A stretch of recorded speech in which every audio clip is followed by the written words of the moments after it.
ammo. Corruption, we got foxes in the hen house. Yes. Foxes eating chickens. Incompetent official. Messing with information, closing down the EPA library. Hurricane Katrina. Kyoto Treaty and global warming, not to mention a vice president who is out of his mind. And that is not the half of it. Impeach him. Drop Bush, not bomb. Drop Bush, not bomb. Drop Bush, not bomb. Drop Bush, not bomb. Drop Bush, not bomb. Drop Bush.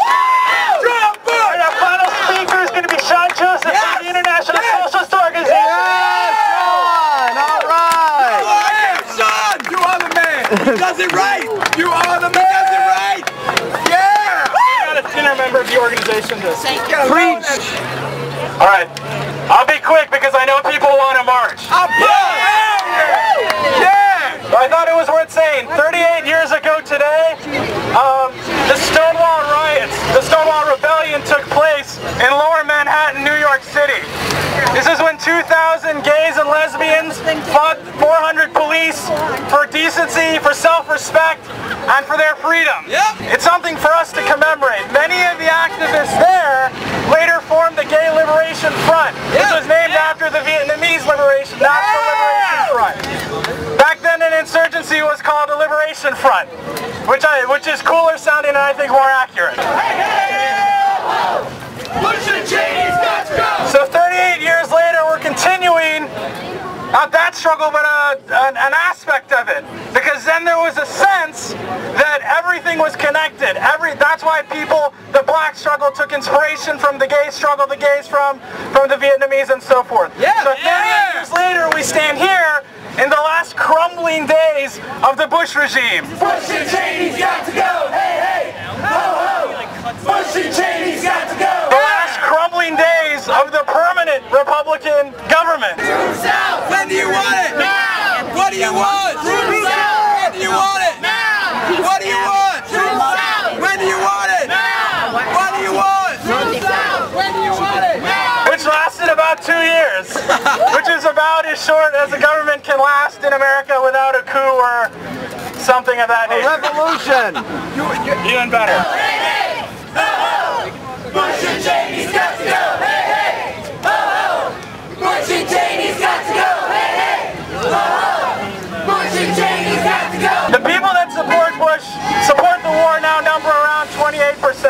It's affected every other aspect of Bush's foreign and domestic policy. A new wind is blowing, and for 30 years people have been attacked, and they feel that something has to change. What do I want? Troops out. What do I want? Now. What do I want? Troops out. What do I want? Now. What do I want? Troops out. What do we want? Now. What do we want? Troops out. When do you want it? Now. And the way that people tried to express it last year in 2006 was through the election of the Democratic Party to the majority of Congress. It's a one-party system. They did nothing. And this has had problems, and it's raised new questions for us. Why is it that when the Republicans were in the majority, a thin majority, they were able to run rush out over these Democrats, these nasty Republicans? They got everything they wanted. We couldn't do anything. Now when the Democrats are in the majority, these Republicans run rush on over us. They threaten to filibuster everything.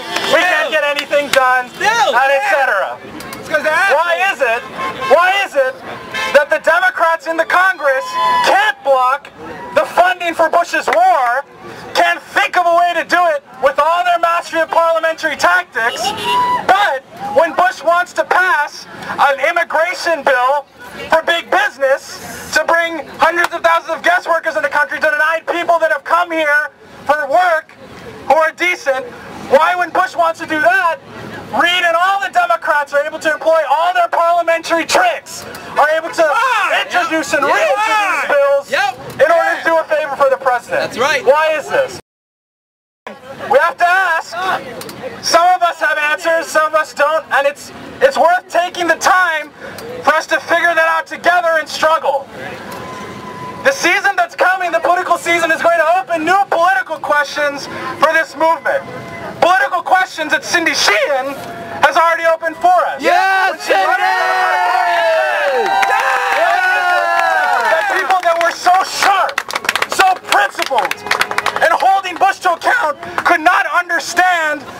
when the same betrayals were made by their own party. That's right. She asked, what do you choose? Party over principles. And the inability to resolve that question broke her temporarily. I think she'll come back. She's going to speak on August 25th at Kennebunkport at a mass rally. It's raising the question that my brother Nick Schmader asked about, well, do we have to choose party over principles, or can there be a party with principles? Can we have an organization that stands up for us? And there are a number of ways of answering that question, and we have to figure out through the process of fighting it through what to do. But the fundamental point is, a new wind is blowing in the United States, in the world, through Latin America, through the Middle East, through Asia, through everywhere. And this new wind is going to blow away all of those who have stood for injustice and have tried to keep us down for the last 30 years and more. Organize yourself.